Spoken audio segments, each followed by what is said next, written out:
Hello guys, welcome to study time. मेरा नाम है निष्कर्ष और मैं आज आपको बताने वाला हूँ आपको लॉ में कैसे प्रिपेयर करना है। बिकॉज काफ़ी स्टूडेंट्स के मैसेज आ रहे थे मेरे को कि हमको समझ नहीं आ रहा लॉ कैसे पढ़ना है और लॉ में कुछ याद नहीं हो रहा है, रिकॉल नहीं हो पा रहा।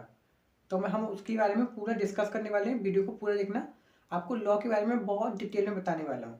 ठीक है, तो चलिए वीडियो को शुरू करते हैं। लॉ आपको कैसे प्रिपेयर करना है वो बताने से पहले आपके माइंड में बहुत सारे लॉ के मिथ होंगे। पहले मैं उसको क्लियर कर देता हूँ, उसके बाद आपको बताऊँगा आपको कैसे पढ़ना है। पहली बात तो आपके माइंड में चल रहा होगा, आप जब पढ़ते होगे ना, रिवीजन करते होगे, तो उसके बाद आपने मान लो फॉर एन एग्जाम्पल आपने पूरा एक्ट का एक रिवाइज करा एंड आपने बुक को बंद करा। उसके बाद आपने कुछ रिकॉल करने की कोशिश करी ना, तो आपको कुछ भी याद नहीं आता होगा, आपको कोई भी प्रोविज़न रिकॉल ही नहीं होता होगा। तो अगर आपके साथ ये हो रहा है ना, तो ये नॉर्मल है, तो इसके बारे में टेंशन मत लेना। दूसरा, आपको उसके बाद आपको लगता होगा कि मेरे को तो कुछ याद ही नहीं है, बाकी सबको सब कुछ याद है या बाकी सब अच्छा कर रहे हैं, मैं नहीं कर पा रहा हूँ। तो ये आप फिर आपके माइंड में आता हूँ मैं याद कर लेता हूँ रॉ को, तो आपको याद भी नहीं करना। ठीक है, और ये सबकी प्रॉब्लम है, सिर्फ आपके साथ नहीं हो रहा। एक आपके माइंड में चलता होगा कि मेरे को इतने सारे सेक्शन याद करने हैं, ये तो बहुत सारे सेक्शन है। तो आपको मैं बता दूं, सेक्शन याद करने नहीं पड़ते हैं, सेक्शन याद हो जाते हैं। ठीक है, वो कैसे होते हैं मैं आगे बताऊंगा। हाँ, एक बात और आपके माइंड में चलती होगी कि मेरे को क्या लॉ की सेम टू सेम लैंग्वेज लिखनी है, क्योंकि लॉ की लैंग्वेज तो अलग है, अगर मुझको वैसी लैंग्वेज नहीं लिखी तो मार्क्स नहीं मिलेंगे। तो ये आपको लॉ की लैंग्वेज भी नहीं लिखनी है। तो ये सारी प्रॉब्लम्स हो सकता है आपको हो रही हो, और अगर आप फेस कर रहे हो ना, तो आपकी कोई आप बड़ी बात नहीं है, सब कर रहे हैं। ठीक है, तो चलिए अब हम बात करते हैं आपको लॉ प्रिपेयर कैसे करना है, बिकॉज ये बहुत इंपॉर्टेंट है। बहुत ध्यान से सुनना। फॉर एग्जाम्पल, आप कोई भी अपने नोट्स पढ़ रहे हो, कोई टीचर के नोट्स पढ़ रहे हो, तो आप जब भी पढ़ रहे हो ना, अपने साथ एक मॉड्यूल लिख के जरूर बैठना। मॉड्यूल लिख के बैठो। आपने क्या करा, आपने कोई भी प्रोविज़न पढ़ा, उसका एक एग्जाम्पल मॉड्यूल में जरूर दिया होगा। आपने क्या करना है, पहली बात तो आपको प्रोविज़न आपने पढ़ा, उसको आपने हिंदी में अपने समझ लेना है कि हिंदी में ये था, ऐसे करके होगा। ठीक है, उसके बाद आपने एग्जाम्पल पढ़ना है। आपने वो एग्जाम्पल में देखना है कि ये क्या हुआ है, वो सिचुएशन को समझना है। वो सिचुएशन आपको समझ आ गई, आपने हिंदी में याद करना है कि हाँ ये करने पे ये होगा। ठीक है, ऐसे करके आपको याद कर लिया आपने। ऐसे करके आपने पूरा एक मतलब एक एक्ट कर लेना है, यूनिट कर लेना है एक्ट का। उसके बाद आपके मॉड्यूल के यूनिट के पीछे आपके कुछ क्वेश्चन दिए होंगे, आपने क्या करना है, वो क्वेश्चन पढ़ना है, क्वेश्चन को हिंदी में कन्वर्ट करना है पहले तो, कि इस सिचुएशन में क्या हो रहा था, अब इसमें कौन सा रूल अप्लाई करना चाहिए। तो उसके हिसाब से आपको, वैसे अगर आप पूरा यूनिट पढ़ लो आपको कुछ नहीं याद आएगा रिकॉल करने पे। बट आप जब क्वेश्चन को पढ़ोगे ना, क्वेश्चन की सिचुएशन को समझो कि क्वेश्चन में आखिर हो क्या रहा है, उसके बाद आपको समझ आएगा कि इस क्वेश्चन में क्या अप्लाई करना चाहिए मेरे को। तो अगर आपने हिंदी में कन्वर्ट करा, आपको समझ आ गया कि इसमें कौन सा रूल अप्लाई होगा, देन आपने क्या करना है, वो रूल एक बार दोबारा जाके पढ़ना है, प्रोविज़न। आपने प्रोविज़न दोबारा पढ़ा, आपको समझ आएगा कि इसमें क्या है। फिर आपने क्या करना है, अपने मॉड्यूल का आंसर देखना है कि उसमें भी वही हो रहा है, मॉड्यूल का भी सेम आ रहा है आंसर। ठीक है, तो आपने बस इतना समझ लेना कि हाँ इस सिचुएशन में ये होगा। आपको वो एक तरह से सिचुएशन को पूरा समझना है, अपने आप को हैंडल करने देना है कि इस सिचुएशन में होना चाहिए। ठीक है, अब आपको समझ आ गया। इतना करने के बाद अब बात करते हैं आपको लिखना कैसे है। तो सबसे पहले बात आती है हमारी प्रोविज़न की। प्रोविज़न में क्या करना है, आपने सबसे पहले ध्यान रखना है अपने रूल क्या था। आपने रूल में बस इतना ध्यान रखना है कि हाँ इस सिचुएशन में ये रूल अप्लाई होना था। तो आपने वो रूल अपनी लैंग्वेज में लिखना है, आपको मॉड्यूल की लैंग्वेज में कॉपी नहीं करनी है। आप सिर्फ देखो अपनी लैंग्वेज में लिख दो। ठीक है, अब बात आती है कीवर्ड्स की। तो कीवर्ड्स में आपको कुछ अलग से याद नहीं करना है। फॉर एग्जाम्पल, आपको कुछ रिसीव हो रहा है तो उसको हम क्या बोलते हैं, कंसिडरेशन मिल रहा है। तो ऐसे करके आपको धीरे धीरे कुछ वर्ड्स आपको याद हो जाते हैं लॉ के।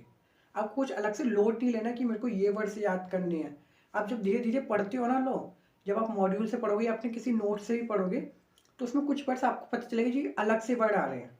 तो वो धीरे धीरे ना आपको पढ़ने पे, रिवीजन करने पे आपको खुद याद हो जाते हैं। आपको कुछ अलग से लोड नहीं लेना कि मेरे को ये याद करना है। अब कंसिडरेशन आपको सबको याद होगा, आपको अलग से याद थोड़ी करना है। तो ऐसे करें, कुछ वर्ड्स होते हैं ना, बस आपको वही लिखना है, कुछ अलग से याद नहीं करना। ठीक है, अब आपने क्या कर लिया, अपनी लैंग्वेज में लिखा। उसमें अगर कंसिडरेशन वर्ड जैसा कुछ आ रहा है मतलब, तो आपने वो लिख दिया। ठीक है, वो लिखने के बाद आपका प्रोविज़न तो हो गया। आपने 2-3 लाइन में अब प्रोविज़न भी ध्यान से लिखना है। अगर क्वेश्चन 6 मार्क्स का आया है तो आपको 1 मार्क्स तो कंक्लूजन का मिलता है, 2 मार्क्स आपको मिलेंगे एनालिसिस के, और बचे 3 मार्क्स आपको प्रोविज़न के मिलेंगे। अगर आपको 6 मार्क्स का क्वेश्चन है, आपको 3 मार्क्स आ रहे हैं प्रोविज़न में, तो आपको बहुत ध्यान से लिखना है। अगर उस क्वेश्चन में कॉन्ट्रैक्ट वर्ड आया है या कोई और 2 वर्ड्स आए हैं रिलेटेड, तो आपको दोनों की डेफिनेशन लिखनी है। ठीक है, दोनों की डेफिनेशन लिखी, देन आपने प्रोविज़न, प्रोविज़न आपका तब कंप्लीट होगा। और अगर आपको मान लो 4 मार्क्स का क्वेश्चन आया है, तो आपको उसमें प्रोविज़न में कम मार्क्स हैं प्रोविज़न के, तो आपको क्या करना है, आपको मेन हेडिंग लिखना है जो आपकी सिचुएशन में रियली अप्लाई होना है। ठीक है, इस तरह से आपको सिचुएशन देखनी पड़ेगी कि एग्जाम में क्वेश्चन कितने मार्क्स का है और मेरे को क्या अप्लाई करना चाहिए। बिकॉज अगर आप उसके लिए मैं बोल रहा हूँ आपको, आप प्री प्लान नहीं कर सकते। एक बार आपका प्रोविज़न हो गया, देन आपने क्या आता है एनालिसिस। एनालिसिस में आपको बहुत बच्चों को प्रॉब्लम होती है कि हम क्या लिखे, समझ नहीं आता, मेरे को भी होती थी। ठीक है, बट आपने ज़्यादा दिमाग नहीं लगाना है, आपने पहले देखा, आपने पहले क्वेश्चन की सिचुएशन लिखनी है, फिर इस सिचुएशन में आपके हिसाब से क्या होना चाहिए, आपने जो ऊपर प्रेजेंट लिखा उसके हिसाब से क्या होना चाहिए, आपने वो लिख देना है इंग्लिश में, अपनी लैंग्वेज में लिखना, कहीं लॉ की लैंग्वेज नहीं लगानी, अपनी लैंग्वेज आपने वो लिख दिया। ठीक है, अपनी लैंग्वेज में लिख दिया, फिर आता है कंक्लूजन। कंक्लूजन में तो आपको सिर्फ एक लाइन लिखनी होती है क्वेश्चन की, उसमें यस नो में पूछे तो आपने यस नो में एक लाइन में आंसर दे देना है, तब आपका पूरा एक कंप्लीट आंसर बनेगा। हम बात करते हैं सेक्शन की। सेक्शन आपको याद कैसे होंगे? देखो, पहली बात तो सेक्शन को अलग से याद करने की कोशिश भी मत करना। एक जो सबसे जो मेरे को लगता है ना गंदा अप्रोच है, वो है आपका एक वो लिस्ट बना के दे दी जाती है आपको कि आपको ये सेक्शन ऐसे करके याद कर लो, ये का ये है। तो ये ना सबसे घटिया मेरे को लगता है।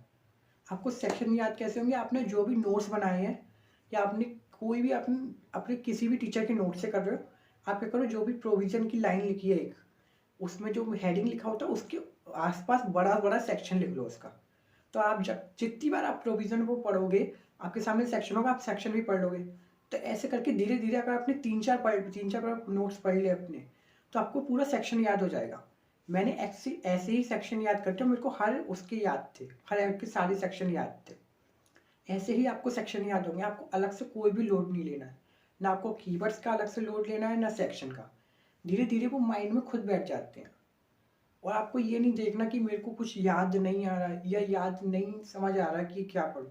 आपको क्वेश्चन पढ़ के ही याद आएगा, ऐसे आपको याद नहीं आएगा। अब मैं आपको बताता हूँ आपको करंट सिचुएशन में क्या करना चाहिए, बिकॉज अब आपके पास इतना टाइम नहीं है कि आप पूरा मॉड्यूल पढ़ सको। ठीक है, तो इस टाइम आपको क्या करना है, आपने पास्ट ईयर पेपर, मैंने आपको पहले ही बोल चुका हूँ कि पास्ट ईयर पेपर प्रिंट कराना 5 साल के, और आपको दे भी चुका हूँ। आपने वो प्रैक्टिकल प्रॉब्लम प्रिंट करा लिए होंगे, तो आपने क्या करना है, आपने सिर्फ वो क्वेश्चन पढ़ना है, प्रैक्टिकल प्रॉब्लम होगा, आपने देखना है वो किस प्रोविज़न का है, आपने वो प्रोविज़न जाके पढ़ना है, सिर्फ वो प्रोविज़न पढ़ो। उसके बाद देखो उस क्वेश्चन में क्या होना चाहिए, उसके हिसाब से आपने आंसर लिख लिया। ठीक है, एंड देन आपने दूसरा क्वेश्चन पढ़ना है। ऐसे करके आप देखो ना कि आपको मेन प्रोविज़न कौन कौन से अप्लाई हो रहे हैं। हो सकता है most of the question repeat हो जाते हैं, तो आपने सिर्फ वही वही प्रोविज़न इंपॉर्टेंट मार्क कर लेना है और आपने वही प्रोविज़न को समझ लेना है, उसके रिवीजन कर लेना है। तो ऐसे करके आपका टाइम बहुत सेव होगा और आपके सारे क्वेश्चन भी एक तरह से हो जाएंगे। ठीक है, तो आपने अभी पूरा पूरा मॉड्यूल नहीं पढ़ना है या पूरा सारे नोट्स रिवाइज नहीं करने हैं, सिर्फ जो क्वेश्चन इंपॉर्टेंट है जो मॉड्यूल में पास्ट पेपर में आ चुके हैं जिस प्रोविज़न से, आपने सिर्फ उतने प्रोविज़न पढ़ने हैं। तो ऐसे करके आपका पूरा रिवाइज भी हो जाएगा और आपके एग्जाम में आपको थोड़ा बहुत कॉन्फिडेंस भी आएगा। ठीक है, तो ऐसे आपको अभी प्रिपेयर करना है। और अगर आपको कुछ भी प्रॉब्लम है तो आप मेरे को कमेंट सेक्शन में पूछ सकते हैं। मैं बीसीआर पे एक अलग वीडियो बनाऊंगा, बिकॉज बीसीआर में भी काफ़ी बच्चों को प्रॉब्लम आ रही है। ठीक है, तो आज के लिए इतना ही। वीडियो को पसंद आई हो तो वीडियो को लाइक कर देना और चैनल को सब्सक्राइब करके जाना।